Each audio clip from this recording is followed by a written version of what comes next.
In this video, we are going to learn how to create a new document.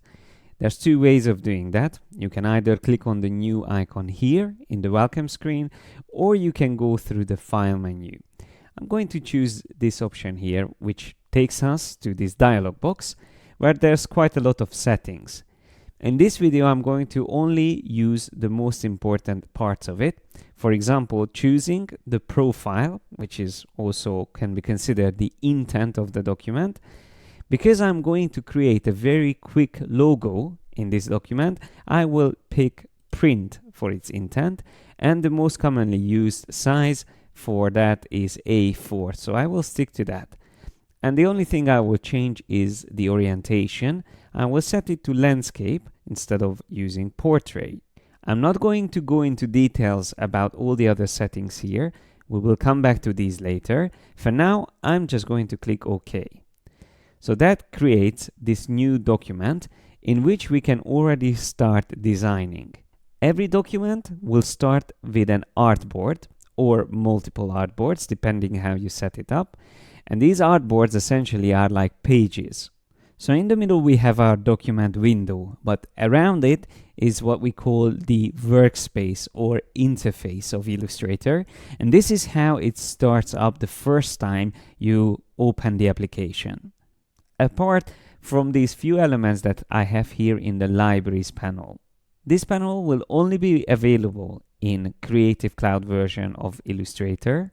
And if you have an active subscription to the Creative Cloud, you will also have an application running in the background where you can search for free assets. You can easily search for certain things, like I typed in pen, and you can see there's several different designs that I can download. All I need to do is whichever I prefer to use, I can just click on it and choose save it into a preferred library. These are all the libraries I created myself. Once I click on that, you will see whatever I clicked on will be downloaded and it will be ready to be used. Of course, for this feature to work, you have to be online and you have to be logged in to your Creative Cloud account. If you don't have the latest version of Illustrator, you can find a file which has already these elements ready to work with, so you can still follow this video. But for those with a Creative Cloud, make sure you find similar items and try to replicate what I'm going to do. So I'm just going to drag and drop this first element here on my artboard. Whenever I want to resize something, I just have to hold down the Shift key and drag one of the corner points with which I can resize without distorting these elements. So I have these arrows there, then I'm going to drag and drop this heart shape.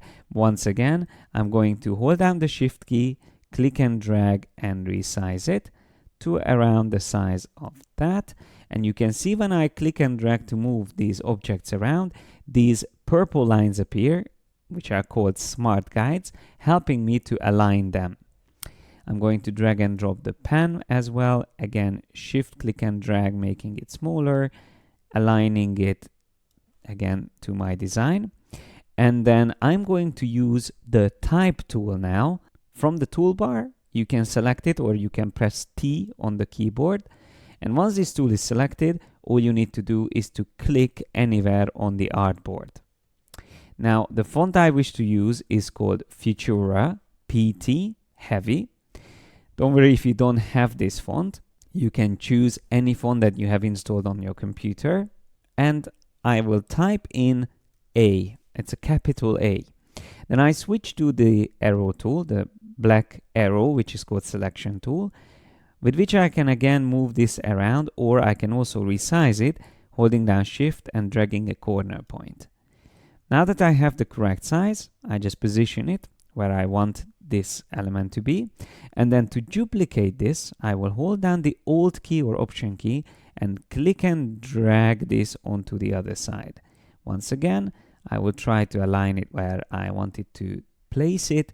And then to edit it, I will double click and select this letter, type in lowercase I. Whenever you want to quickly switch back to the selection tool, you can also press Escape, which will stop editing text, and then you can always move it in place. if you are not happy with the original placement of it. So let me do this once again. Using the selection tool, I alt click and drag, and I have more text here at the bottom. So I'm just going to type in since 1987, so 1987. Now, before I change the size of this text, I will also change the style on it to book. So that's a different format of this font.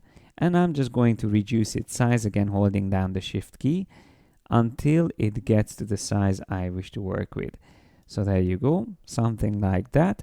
Now I'm just going to move it slightly further down. And now if you're wondering what this all means that I created, well, AI stands for Adobe Illustrator.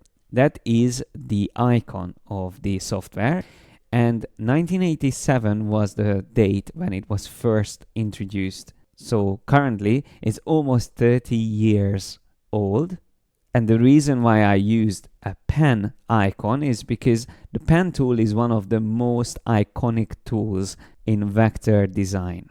So this is my homepage, or a way to celebrate the history of Illustrator, and also a way to introduce you how quickly you can create something engaging and fun. But let's not forget that all the work that we do in Illustrator has to be saved into a document. So currently this document is still not saved, it's just an untitled document. But let's make sure we don't lose this work. So I'm going to choose File, Save, and it's important you remember where you save your file. So I'm going to save it into a folder on my computer, and I give it the file name AI logo. Notice that the default file format is AI. That's the actual extension. That is the native file format of Illustrator. Although it can save to different file formats, this is the best one. You should always use this first. And once you have your AI file saved, then later on you can always have different versions for different purposes. I will explain everything about file formats later on, but for now, let's just save it. And I am going to also choose the latest version here once this dialog box comes up. So as you can see, Illustrator is backward compatible, so you can always save a file for older versions like CS6, CS5, all the way back to Illustrator 3. And it's also an interesting fact and good to know that Illustrator Creative Cloud is actually the 17th version of Illustrator.